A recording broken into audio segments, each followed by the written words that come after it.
Podcasting from Woodstock, Georgia, welcome to Soul Solutions, a show where we overcome our fears and our limiting beliefs. I'm your host, author, and certified life coach, Terry Kozlowski. Hello, warriors. Are you looking for more love in your life? Do you need help, like my coaching services, to realize you have the power within you to move forward? Are you looking to overcome your fears and limiting beliefs? If so, you can join my new Facebook group called Soul Solutions for Survivors and Overcomers. The link is in the show notes. Don't allow your egoic thoughts to keep you from living your best life. Now let's start this week's episode. Episode 135, How to Feel Love for Everyone in Your Life. You came to Earth School knowing you're a conduit for love.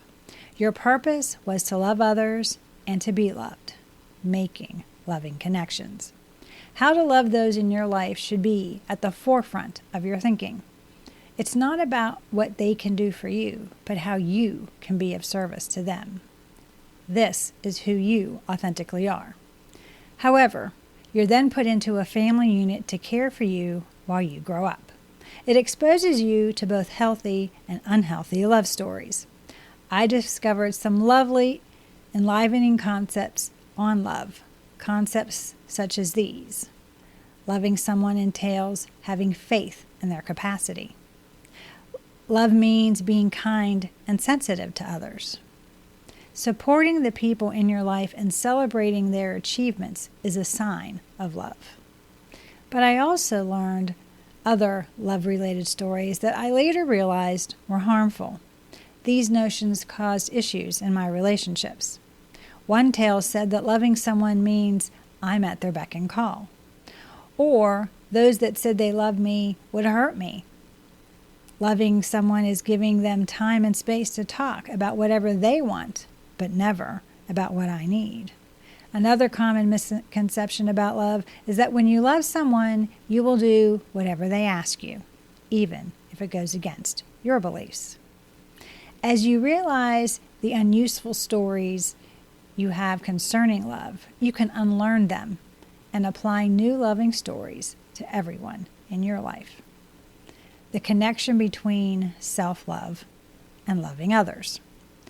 I've written about worthiness, that you are more than enough just as you are. You're whole, not broken, and that you belong. This examination of self-love and accepting your authentic being was allowing you to be your authentic self, no matter who you are with or what situation you may find yourself in. In discovering who you are and what you're passionate about, then examining your beliefs, you learned how uniquely wonderful you are. And when you share your authenticity with others, you make deep and loving connections. And when you unearth your authentic being, you determine in which ways you want to learn and grow. This self-creation is about taking responsibility for the choices you make instead of making excuses or blaming others. When you're being authentic, you commit to making your life your own. You're focusing, fully engaging, and consciously deciding based on what is in your best interest. And you're no longer concerned about what others think, about how you move forward with your vision. You no longer compare, and you certainly aren't conforming to what your ego thinks others want from you. This doesn't signify you are unkind or not compassionate to people in your life. It means you are courageously putting up personal boundaries because you're being honest with yourself and others at all times, which is foundational. See, self-love is directly related to your ability to love everyone in your life because your love for self is based on divine love of humanity. Guidelines for loving everyone in your life. Through the life lessons I've learned and unlearned about love, I determined 10 simplistic guidelines to help me love everyone in my life. I also benefit from long-term well-being by choosing to love others. Number 1, be proactive in communication. Tell those in your life how smart, beautiful, and wonderful they are. They probably can't see it and may be unaware, but you can see it and make it visible to them. When doing good, be proactive rather than reactive. Don't just wait for needs to present themselves. Instead, deliberately seek and identify ways to communicate to those around you how they make your life more fulfilling. Number 2, be authentically you. Many people struggle to be their authentic selves depending on whom they are interacting with or what role they're playing. But being dedicated to living your truth is more beneficial than wearing a mask or conforming to what others think you should do. Be genuine and present the real you at all times. Ask the tough questions, describe your true beliefs, follow your dreams, speak your truth. Others want a relationship with you, not your masks and armor. Number 3, stay positive. Avoid mistaking authenticity for the act of airing out every grievance, grudge, or trivial outburst in the name of being yourself. To overcome worry, resentment, and tension on your own and prevent spreading those unfavorable emotions to those around you, meditate, journal, or do breathing exercises. Sure, express your unhappiness, genuine doubts, and anxieties, but be careful not to contaminate others with your negative emotions. Instead, reframe your narrative so that you're authentic, yet not negatively affecting others. Number 4, actively listen. Avoid listening to decide if you concur or disagree. Learn about the truth for the individual in front of you through listening. Enjoy the adventure and get to know the inner landscape that differs from your own.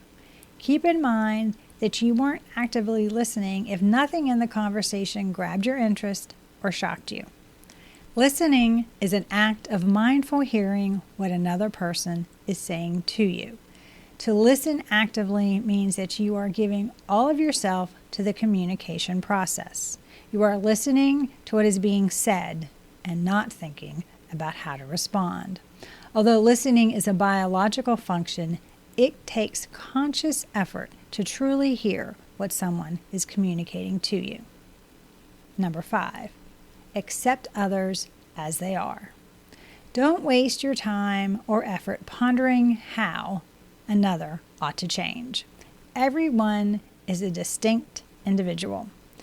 All are going through similar experiences but have different filters. They see things based on their personality and background.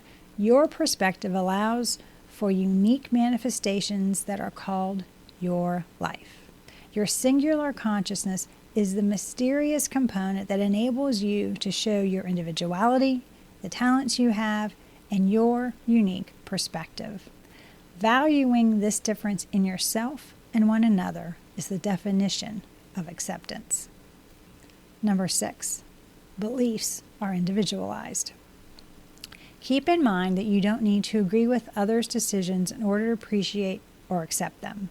Prioritize the other person by respecting their differences.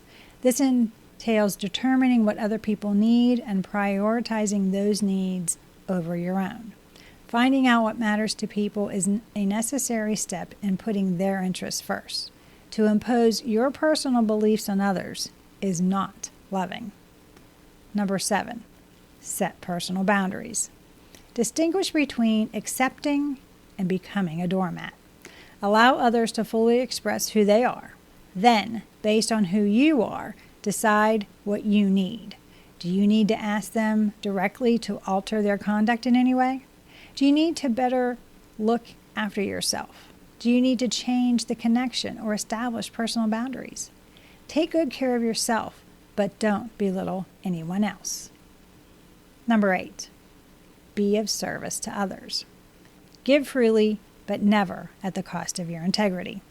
If you feel resentment growing, stop and reassess what's happening. Don't act like a martyr. It benefits no one. Your life affects those around you uniquely. The most impactful work you do is a simple act of service. Serving others allows you to create ripples in the water of life that help heal the world. Your service is about affecting others positively, which gives them an example to follow for them to help others. It's powerful to serve, not just for the receiver, but also for yourself. Number 9, recognize the worth of others. Keep in mind that divine intelligence created every person you come in contact with, and each have a significant purpose in the universe. Treat them accordingly. Have genuine compassion for the other person. Motives matter. Real goodwill towards others, or genuinely wanting what is best for them and taking pleasure in it, is the essence of love. Number 10, return to love. The Course in Miracles says that everything you experience from another human being is either love or a cry for love. So when you're dealing with others, what are they trying to communicate to you? Are they loving, or are they acting in a way that is a cry for love? When you use this as your compass in dealing with others, you automatically feel compassion and want to lovingly respond. Moving forward, loving others. To me, loyalty and caring means everything. I also believe that all spiritual awakening is an awakening to love. You can add meaning to your life by devoting yourself to loving other people, serving the people in your community, and working to create something that fulfills you. Why? Because you can live life completely and die well because of the love you give and the love you receive from others. Do you need help to love and accept yourself? Are you looking for support to empower yourself to love those people in your life? Do you want a strategy to help you create an extraordinary life?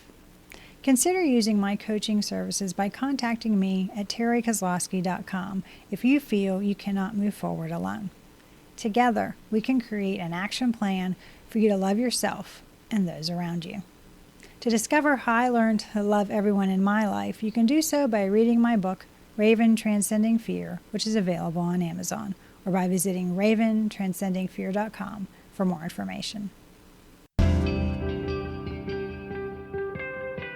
Thanks for listening to Soul Solutions with Terry Kozlowski. If you'd like the show and want to learn more, check out terrykozlowski.com, where you can find the links to everything we talked about in this episode.